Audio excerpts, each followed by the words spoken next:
कभी ऐसा होता है ना कि हम किसी से बात कर रहे होते हैं और ऐसा लगता है जैसे हमारी बात सुनी नहीं जा रही। हम सबके मन में होता है कि लोग हमें नोटिस करें, हमें याद रखें, हमारी बातों को कोई वैल्यू दे। तो आज हम इसी के बारे में बात करने वाले हैं कि आखिर कैसे किसी पर एक ऐसा असर छोड़ा जाए जो हमेशा याद रहे।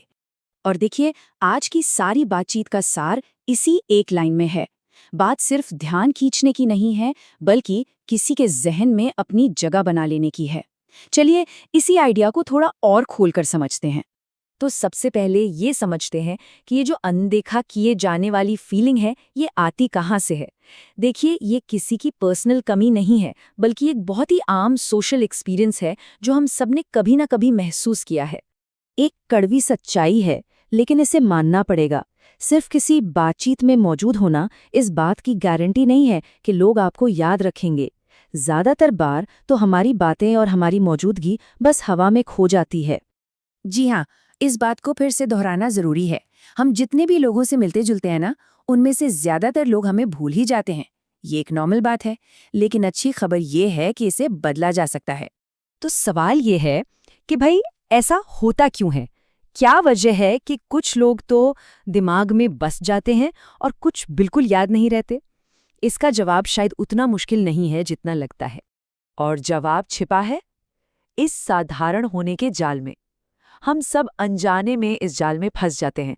हमारा प्रिडिक्टेबल होना ही ये तय कर देता है कि हम याद रखे जाएंगे या फिर बस बैकग्राउंड का एक हिस्सा बनकर रह जाएंगे। हाँ, यही है असली वजह। मतलब ऑर्डिनरी होना। जब हमारा बर्ताव, हमारी बातें, हमारे रिएक्शंस सब कुछ प्रिडिक्टेबल हो जाता है, मतलब सामने वाले को पहले से ही पता होता है कि हम क्या कहेंगे या क्या करेंगे, तो हम उनके लिए बिल्कुल साधारण बन जाते हैं। ये देखिए, ये बात को कितना साफ साफ समझा रहा है। जब हम बार बार वही पुरानी बातें करते हैं, एक ही जैसा बर्ताव करते हैं, तो धीरे धीरे अपनी एक अलग पहचान खो देते हैं। और आखिर में होता क्या है? हम बस एक बैकग्राउंड नॉइज, एक शोर बनकर रह जाते हैं, जिससे दिमाग अपने आप फिल्टर कर देता है। और ये है सबसे सबसे जरूरी बात। बातचीत का मतलब सिर्फ बोलना नहीं होता। लोग याद उसे रखते हैं जो उन्हें कुछ महसूस कराए, चाहे वो खुशी हो या हैरानी या कुछ और। लोग भूल जाएंगे कि आपने क्या कहा था, पर वो ये कभी नहीं भूलेंगे कि आपने उन्हें कैसा महसूस कराया था। अच्छा, तो आप जरा साइंस की बात करते हैं। समझते हैं कि हमारा दिमाग, हमारा ब्रेन यादों को सहेजता कैसे है, क्योंकि यादगार बनने का असली राज तो यहीं छिपा है। देखिए, हमारा दिमाग ना बोरिंग चीजों को याद रखने के लिए बना ही नहीं है। ये उन चीजों को पकड़ता है जिनमें कोई इमोशन हो, कोई सरप्राइज हो या कुछ ऐसा हो जिसकी उम्मीद ना की गई हो। यही वो 3 ट्रिगर हैं जो किसी भी इंसान या घटना को हमारी मेमोरी में हमेशा के लिए लॉक कर देते हैं। ये जो तुलना है ना, ये सारी कहानी कह देती है। एक तरफ है प्रिडिक्टेबल इंसान, जो सेफ है लेकिन बोरिंग है और जिसे लोग आसानी से भूल जाते हैं। और दूसरी तरफ है अनप्रिडिक्टेबल, जो लोगों का ध्यान खींचता है और उनके दिमाग पर एक गहरी छाप छोड़ जाता है। तो ठीक है, अब हम थियरी तो समझ गए, लेकिन असली सवाल तो ये है कि इसे प्रैक्टिकल लाइफ में कैसे लाया जाए? इस जानकारी का इस्तेमाल कैसे करें? चलिए एक छोटा सा उदाहरण लेते हैं। सोचिए, एक ऐसा इंसान है जिसका हर जवाब, हर रिएक्शन हमें पहले से पता है। और फिर एक दूसरा इंसान है जो कभी बहुत सीरियस बात करता है, तो कभी मजाक करने लगता है, और कभी कभी तो बस खामोश हो जाता है। उसे आप कभी पूरी तरह समझ ही नहीं पाते। अब खुद सोचिए, इन दोनों में से किसके बारे में लोग घर जाकर भी सोचेंगे? जाहिर सी बात है, उसके बारे में जो एक पहेली जैसा है, जो अनप्रिडिक्टेबल है।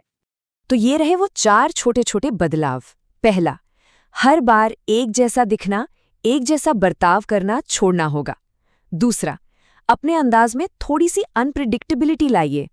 तीसरा, हर बात का जवाब तुरंत मत दीजिए, कभी कभी थोड़ा रुकिए। उस ठहराव में एक अलग ही पावर है। और आखिरी, अपनी खामोशी को एक हथियार की तरह इस्तेमाल कीजिए। कभी कभी जो बात शब्द नहीं कह पाते, वो आपकी खामोशी कह जाती है। तो अब हम अपने इस सफर के आखिरी पड़ाव पर हैं। ये वो फाइनल आइडिया है, वो फॉर्मूला है जो इन सारी बातों को एक साथ जोड़ देता है। ये लाइन इस पूरी बातचीत का निचोड़ है। जिस चीज को या जिस इंसान को हमारा दिमाग पूरी तरह से समझ नहीं पाता, वो उसे भूल भी नहीं पाता। दिमाग उस पहेली को सुलझाने में लगा रहता है, और यही कोशिश उस इंसान को अविस्मरणीय यानी अनफॉरगेटेबल बना देती है। तो कुल मिला के बात यह है कि अगर कोई आपको नज़रअंदाज ना करे तो साधारण बनना छोड़ दीजिए। थोड़े से रहस्यमयी बनिए, थोड़े अनप्रिडिक्टेबल, यादगार बनिए, और फिर देखिए कोई भी आपको नज़रअंदाज कर ही नहीं पाएगा।